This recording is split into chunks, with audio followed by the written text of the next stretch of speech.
you ever wondered how an artist can take nothing and turn it into something? Artists take blank canvases and create amazing visual concepts. Not everybody feels like they have the natural ability to create art, but I find that this is a common misconception because art is subjective to the person creating it. Art is also something that is a learned skill. As long as you take the time to practice and repeat yourself, you can become an artist in no time. I've always been a creative person, but I wasn't always as naturally gifted as the other artists around me, so I had to work twice as hard to study technique and practice daily to be the artist I am today. My medium of choice happens to be acrylic paint. Acrylic paint is a newer medium in the art world, as where oil paints have been around since the Renaissance. Acrylic paints did not become popular until 1955 when Raman Otto made them popular to the public. This was a great time because artists like Andy Warhol were creating pop art, which is known for its bright and bold colors that can be faked by acrylic paints. Another popular art form that has gained attention recently is called acrylic pouring or fluid art. I don't know exactly when the origin of this is. It's hard to tell. I've seen it around for many years, and I'm sure that artists have experimented with it for some time.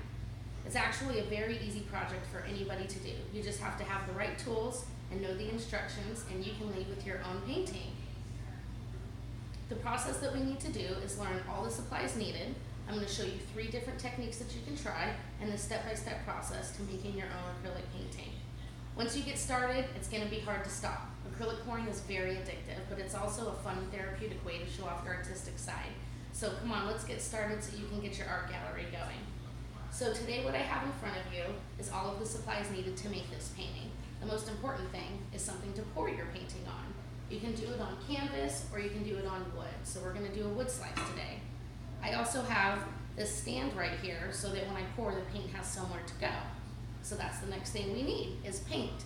You can do it with as many as 7 or 8 colors. After that, you're probably getting too much, or as little as at least 3 so that you have something fun to look at. We have some tools we're going to use. We have a torch and a swiper. We have some paint thinner, which is called Floetrol, and silicone. You'll see what that stuff does in just a minute. The more important stuff that we need are the cups with the paint already in them and some stirring sticks. So there's 3 different techniques that you can try when you're making this to get a different outcome. The first one is called a straight pour. A straight pour is going to be when we take one color and make lines, any design really, lines are most popular, and then go with the next color and take the lines and so forth with all the colors.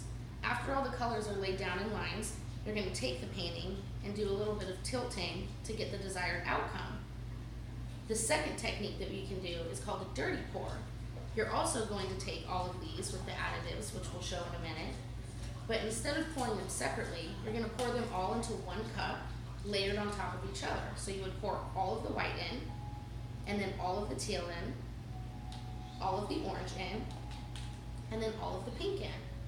Once you have all the colors in the cup, you're going to take the thing that you're pouring on and top it with it like this, and then do a little flip so it stays secure. I like to give it at least 30 to 45 seconds to kind of do its own thing in the cup. It's going to come up with its own design, and then when you're ready, you lift the cup, and you're going to have a design coming out. Once again, you're going to want to take the thing that you're pouring on and give it a couple of tilts. This is going to help you get a more desired outcome for the painting. The last option that we have is kind of similar to a straight pour, but it's called a swipe. You're going to do the same technique at first, where you're going to make lines or a different design of each color, the white, the teal, the orange, and the pink.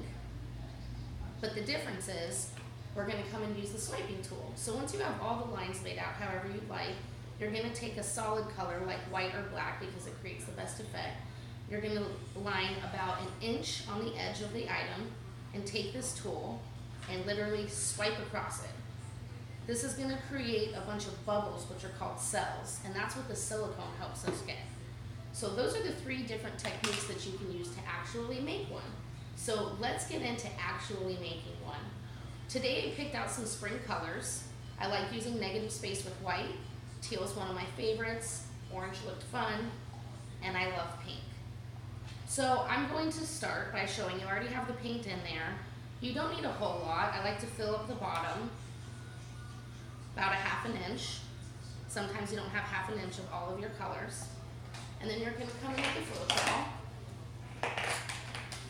And you're going to add about twice as much Floetrol You don't have to have the most exact measurements, so I eyeball it, but you're gonna add about twice as much to what you have going in there. Now, Fluitrol, we should give this a little bit of a mix. Fluitrol is a paint thinner, but it's not a paint thinner like you use for house painting. It's meant for acrylic pouring.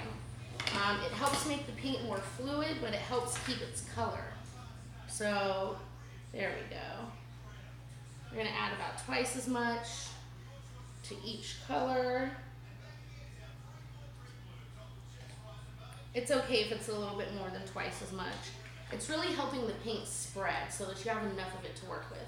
Because even though this is going to be a small surface, we want to have enough paint to manipulate what we want to do with it. So this is what the sticks are for. I'm going to give it about 20 seconds on each one.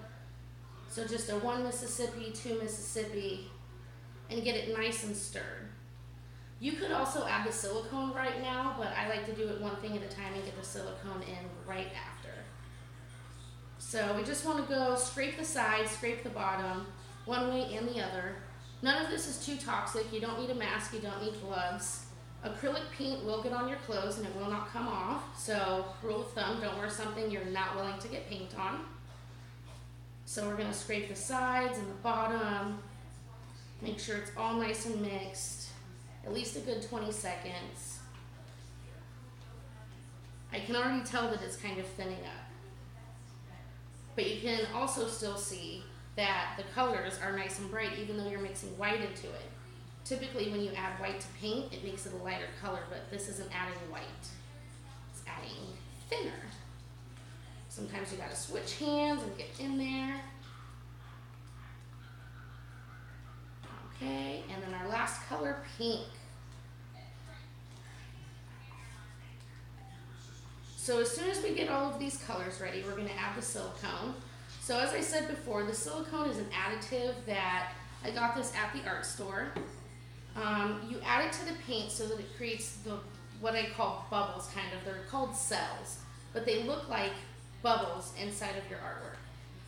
And now the trick is, you don't want every color to create cells. You kind of want it to do this thing where it connects together.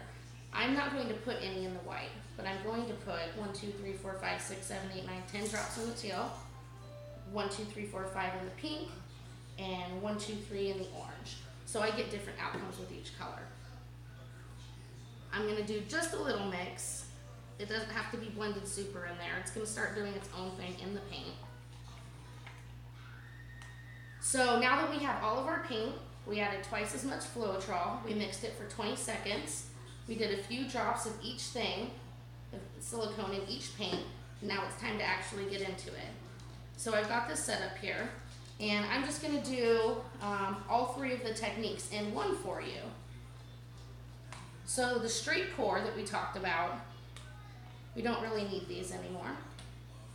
The straight pour we talked about is literally just creating lines with the paint. I've got 1 there, 2 there, and I'll do 1 on the edge. I always like to save a little paint in case I want to do something fun with it at the end. And the fun part about this is where your creative side comes in that you didn't even know that you had. You create whatever pattern sounds good to you. You'll also want to make sure, this isn't the messiest thing ever, but probably put some towels down or do it somewhere where you can clean it up. So I've got the orange going in there.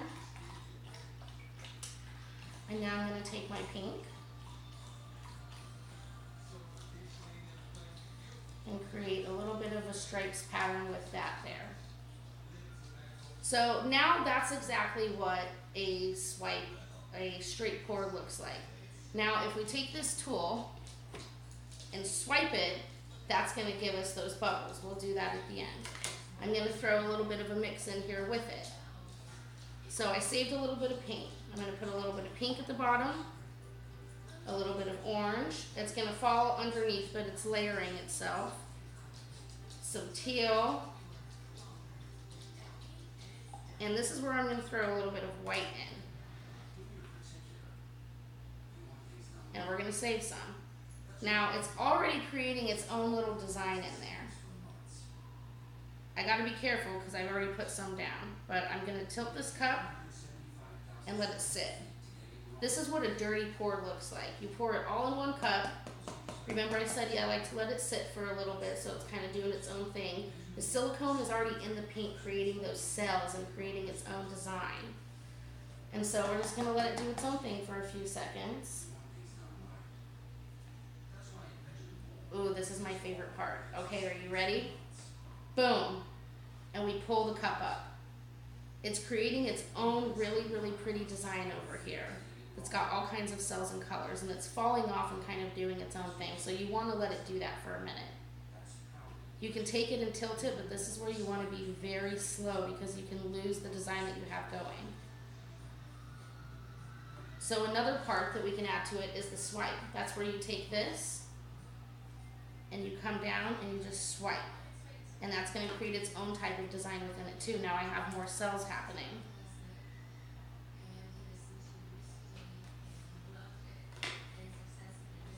We're going to take it and do a little bit of tilting. I like this really springtime color thing we've got going on here.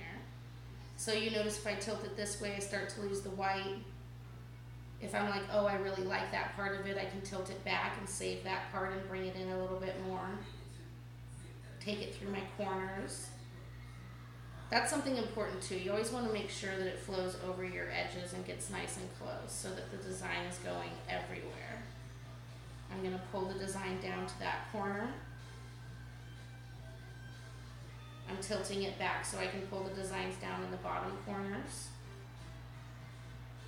And I really like the design that's happening up in this corner by my right thumb. So I'm just going to let that fall for a little bit.